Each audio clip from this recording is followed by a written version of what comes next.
Please don't take the cloth off." Her voice was barely more than breath, thin and cracked like dry earth before rain. The rancher stopped walking. The sun was dropping low behind the endless plains, painting the sky in burning gold and soft crimson.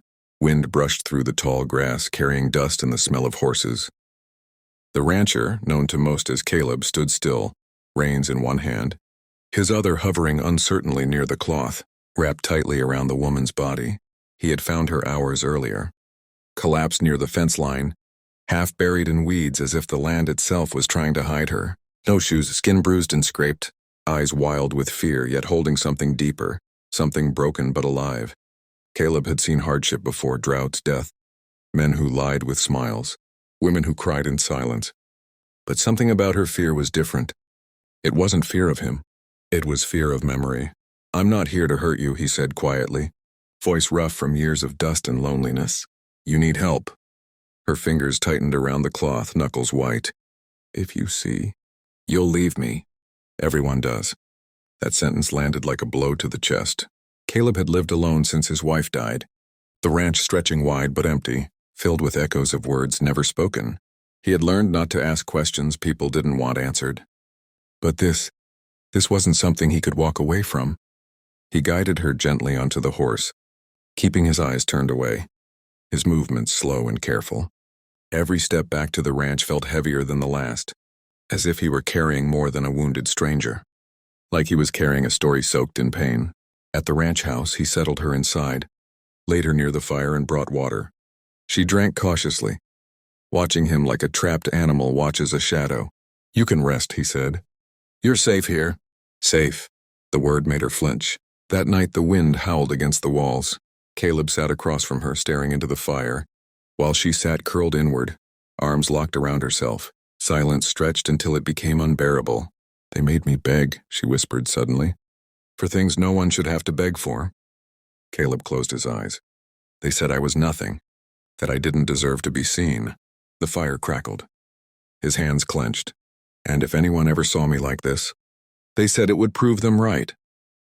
He finally looked at her then, truly looked, not at the cloth, not at the injuries beneath it, but at her face, dirt-streaked, bruised, still human, still worthy. "You don't owe me anything," he said firmly. "Not your story, not your pain." Her eyes filled with tears she had been holding back for far too long, but morning came and with it reality. Her wounds needed cleaning. Her fever was rising. The cloth, dirty, blood-stained, was becoming dangerous. Caleb knew it. She knew it too. Still, when his hand moved toward it, she shook her head violently. "Please," she begged again. "Don't." Caleb hesitated. Then he said softly, "I promise you something. Whatever I see, I will not turn away." The room felt too small. The world seemed to pause. Slowly, carefully, he loosened the cloth.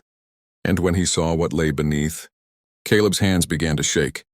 Not from disgust, not from fear, but from rage, sorrow, and a grief so deep it stole the air from his lungs. Caleb had buried men before, buried animals too. He had seen bodies broken by work, by war, by cruelty, but nothing prepared him for this. The marks on her skin told a story words never could. Not just injuries, messages, proof of what humans were capable of when they believed someone had no voice. He stepped back, pressing a hand to his mouth, eyes burning. His whole body trembled. "I told you," she whispered, shame thicker than blood.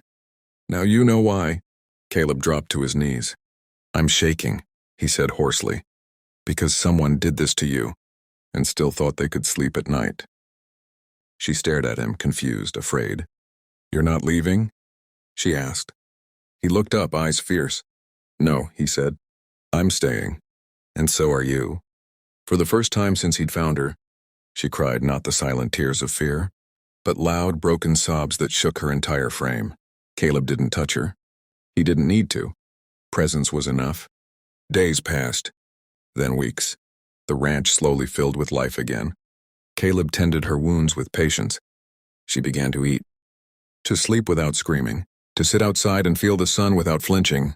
Her name was Mara. She told him pieces of her story, never all at once. How she'd trusted the wrong people. How kindness had been used as bait. How the cloth had become her shield. Her last defense against being reduced to what they did to her. Caleb listened. Always listened. One evening, as the sky burned orange, Mara stood on the porch, wrapped in a clean blanket now, not hiding, just resting. "I thought if you saw me," she said quietly, "I'd disappear." Caleb leaned against the post beside her. "You didn't disappear," he replied. "You arrived." She smiled, a real one. Small, fragile, but real. The men who had hurt her were eventually found. Justice moved slowly, imperfectly, but it moved. And when it did, Mara stood tall. Not uncovered. Not exposed, but seen. Not as a victim. As a survivor. The cloth was buried near the fence line where Caleb had first found her. Not burned. Not destroyed. Laid to rest. Because it wasn't shame. It was proof she lived. And as Mara rode across the plains one morning, head high, eyes forward, Caleb watched from the porch. Heart full in a way he thought he'd never feel again. Some wounds never vanish, but some people help you remember that you are more than them.